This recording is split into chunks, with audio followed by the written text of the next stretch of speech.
Semeru adalah gunung tertinggi di Pulau Jawa. Dalam kosmologi Hindu, Semeru diartikan sebagai pusat jagat raya. Orang-orang menjulukinya sebagai gunung tempat bersemayamnya para dewa. Alhasil Semeru sering diaktualisasikan sebagai wujud kebesaran karena tingginya yang mencapai 3.676 meter. Sebagai contoh, eksistensi Semeru tak cuma ada dalam dokumen Belanda, sebab Semeru telah hadir dalam naskah kuno, yaitu Tantu Pagelaran dari abad ke-15.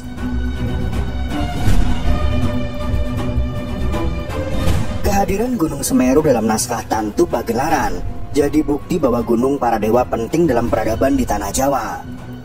Dalam naskah Tantu Pagelaran dikisahkan awal mula Gunung Semeru berasal dari India.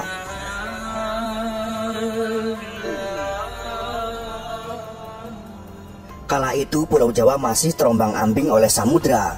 Dikutip dari Norman Edwin dalam tulisannya di majalah Suara Alam berjudul Pertapaan Kameswara dan Prasasti di Danau tahun 1992. Kedudukan Pulau Jawa digambarkan masih belum mantap pada posisi yang sekarang.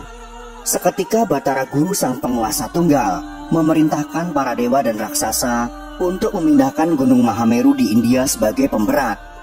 Tujuannya agar Pulau Jawa tidak terombang-ambing lagi. Baik dewa dan raksasa langsung melaksanakan perintah sang Batara Guru itu.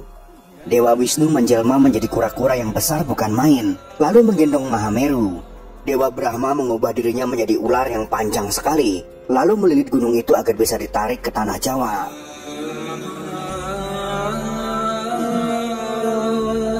Mahameru kemudian diletakkan di barat Pulau Jawa karena tak seimbang dengan buru-buru mereka memindahkan Gunung Mahameru ke timur.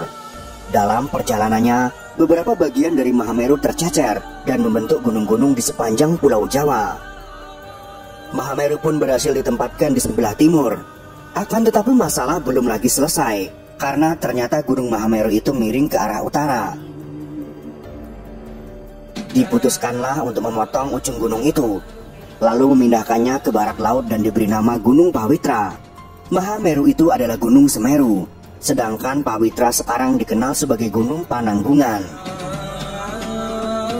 Gelar Gunung Para Dewa pun dilegitimasi oleh cerita Gunung Semeru sebagai area pertapaan Dewa Siwa. Untuk memperindah lokasi pertapaan, Dewa Siwa disebutkan membuat sebuah danau untuk pemandiannya. Konon danau tersebut adalah Ranu Kumbolo. Kisah-kisah itu juga diperkuat dengan ditemukannya situs purbakala di sekitar Gunung Semeru.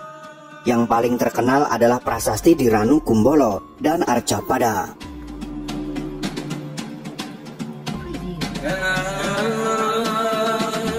Prasasti di Ranu Kumbolo yang berbahasa Jawa kuno diperkirakan telah hadir sejak awal abad ke-12.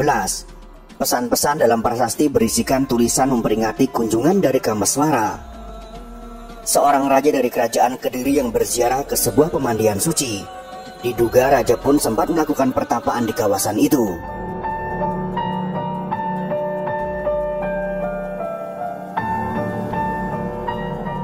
Orang yang berjasa mengenalkan Semeru ke dunia adalah ahli geologi berkebangsaan Belanda, yaitu J.F. Klingnet. Klingnet yang penasaran dengan legenda Semeru menjadi orang pertama yang mendaki gunung itu. Menurut Karel Willem Wormser dalam buku Kemewahan Gunung-Gunung tahun 1928, empunya buku menulis, Klingnet mendaki Gunung Semeru dari sebelah barat daya, lewat Widodaren pada tanggal 19 Oktober tahun 1838. Jalur itu dikenal sebagai jalur pendakian yang sukar. Akan tetapi setelah pendakian Klingnet, pendaki-pendaki Eropa lainnya muncul satu demi satu.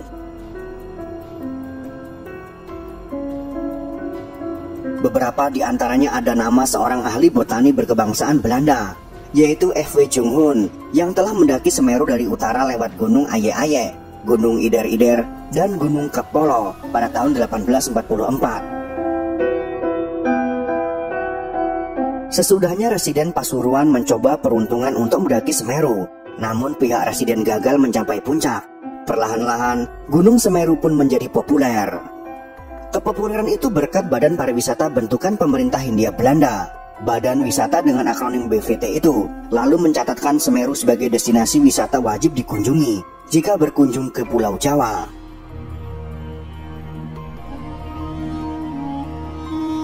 lewat buku panduannya yang berjudul Java the Wonderland tahun 1900. Gunung Semeru menjadi destinasi yang banyak dibahas kala menyebut daerah Jawa Timur. Di tengah perjalanan melewati jalanan Mungal, sebuah pemandangan luar biasa terlihat dari terbuka di bagian selatan. Di sana kita melihat sebuah puncak gunung, Semeru, berdiri dengan anggunnya dan berada di bawah kemegahan sinaran menyilaukan matahari pagi. Semeru terlihat jelas seperti kita melukis imajinasi.